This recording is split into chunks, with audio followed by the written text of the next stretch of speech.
You are watching Poonch Live. देखिए, हादसा हुआ है, जंग का शिकार हुए हैं, बहुत सारी जानें गई हैं।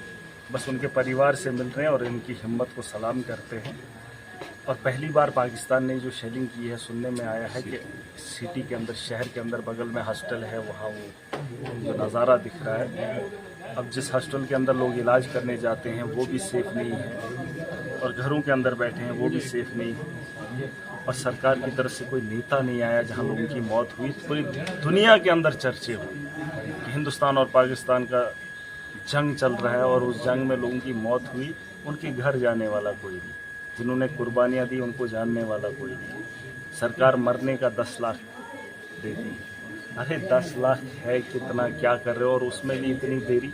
और उसके अलावा जो लोगों के घरों का नुकसान है उसकी भरपाई के लिए सरकार में मैंने सुना है 20-20 एक स्केल बना के रखी है, जिसका 20 लाख का नुकसान उसको भी 10,000 50,000। ये तरीका है। सरकार का काम यही होता है कि मुश्किल हालात में आवाम के साथ खड़ी हो जाए ताकि लोग जंग के लिए और तैयार रहें। आज जिन लोगों ने अपनी जान अपने मुल्क के लिए गंवाई है उनको तो शहीद का दर्जा आप लोग नहीं दे पाए, लेकिन लोग तो कहते हैं वो शहीद हुए। आज जंग के अंदर जिन लोगों की मौत होगी वो शहीद ही कहलाता है, लेकिन सरकार ने अभी तक वो काम नहीं किया। फायरिंग में कह रहा हूँ कि लोगों की, यूक्रेन में कितने लोग मरे देश का मीडिया दिखाता है, हमारे देश के लीडर बताते हैं। अपने देश के अंदर क्या हो रहा है वो गिनाते नहीं, वो नहीं गिनाते। क्योंकि आपने देखा होगा जब वो एंकरिंग करते हैं तो उस जंग का हिस्सा बनते हैं और बताते हैं गोले यहाँ से आ गए। हमने इतने दिखाए, ना हमारे यहाँ कोई आया, ना इन्होंने हिम्मत की, और ना इनके नेताओं ने। और तिरंगा रैली पूरे देश के अंदर निकाली। अरे तिरंगे से बेहतर था कि अपने नेताओं को बोलते, अपने आकाओं को बोलते, जिन लोगों ने कुर्बानियां दी हैं इस जंग के दौरान, उनके घरों में जाए, उनके साथ ताज़ियत करें। लेकिन वैसा तो नहीं हुआ। ये राजनीति है। हम इस सियासत का शिकार हुए हैं। चाहे पाकिस्तान की गोलाबारी से उन्होंने आतंकवाद फैलाया है, लेकिन हम आतंकवाद को नहीं रोक पाए।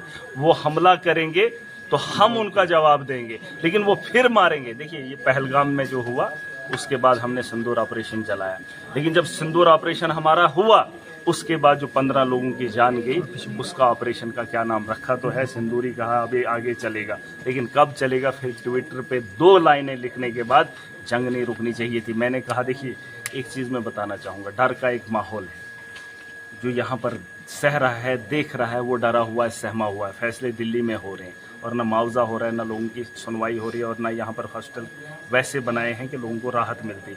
मैं कह रहा हूँ जब तक आतंकवाद है तब तक ऐसा माहौल आपको देखने को मिलेगा। या तो आप सरहदों को मजबूत कर लीजिए, पहली बार तो आतंकवाद अंदर नहीं आएगा, वो कोई कातलाना हमला नहीं करेगा और जंग का माहौल नहीं बनेगा। जो हुआ पहलगाम इसलिए हुआ क्योंकि सरहद पार से लोग आए।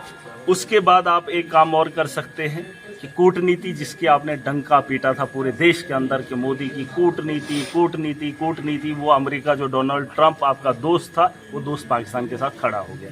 मैंने कहा कूटनीति ऐसी होनी चाहिए कि पाकिस्तान कंगाल हो जाए और वो सबसे बड़ा हथियार बेचने पे मजबूर हो जाए अपनी कंगाली को ख़त्म करने के लिए, और ये डर का माहौल अमन में बन सकता है और इसको धुतकारने चाहिए। अगर अमेरिका आज हिंदुस्तान के साथ खड़ा होता, पाकिस्तान के खिलाफ होता, तो शायद आज माहौल अलग होता। पाकिस्तान जरूरत नहीं करता।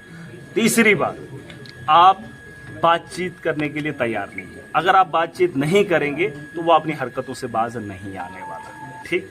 उसके अलावा चौथा ऑप्शन है जंग। देखिए, अगर आप रोज तंग करेंगे, आज भी डर से मरेंगे, कल भी मरेंगे, मरना तो वैसे भी है। लेकिन फिर ऐसा काम कर लीजिए मोदी जी, वो जो 56 इंच का सीना है, मैंने कहा था टेलर से एक बारी फिर मपवा लीजिए, क्योंकि अब आपके पास वक्त नहीं है। देश के अंदर जब चुनाव अगले होंगे तो देश का प्रधानमंत्री मोदी नहीं बनेगा, लेकिन वो 56 इंच का सीना बिना दिखाए देश से कहाँ जाएंगे। और उसका सपना, और जो अंधभक्त लोग हैं उनको पूछना चाहता हूँ कि किसके लिए चुना था, किसके लिए चुना था? मजलूमों को ताकत दिखाने के लिए है, 370 तोड़ने के लिए, योगी का डोजर मजलूमों पे चलाने के लिए, लोगों को जेलों के अंदर बंद करने के लिए, अरविंद केजरीवाल को 2 साल जेल में डाल दिया। अरे जवाब देना था 56 इंच का सीना, पाकिस्तान को दिखाना था। करप्शन आपने खत्म नहीं की, बेरोजगारी आपने खत्म नहीं की, आतंकवाद आपसे रोक नहीं पाया। बड़ी बड़ी बातें करने से बेहतर है कि आप देश की बेहतरी के बारे में सोच लीजिए। जो आपने ये हमें दिया है देख लीजिए उसको, अटल बिहारी वाजपेयी को, आज उसकी वीडियो चल रही है। देख लीजिए इंदिरा गांधी को, उसने क्या किया था। और देख लीजिए खुद के शरीर को और 56 इंच का सीना नाप कर देख लीजिए क्या आपने क्या किया। और जिन मौतें हुई है उनका बदला कब लोगे। मैं चाहता हूँ कि ऑपरेशन दूसरा कोई स्टार्ट कर दो, ताकि ये 15 लोगों की जान गई है, सरकार मुआवजा भी दे और उनका बदला भी लेकर आए। क्या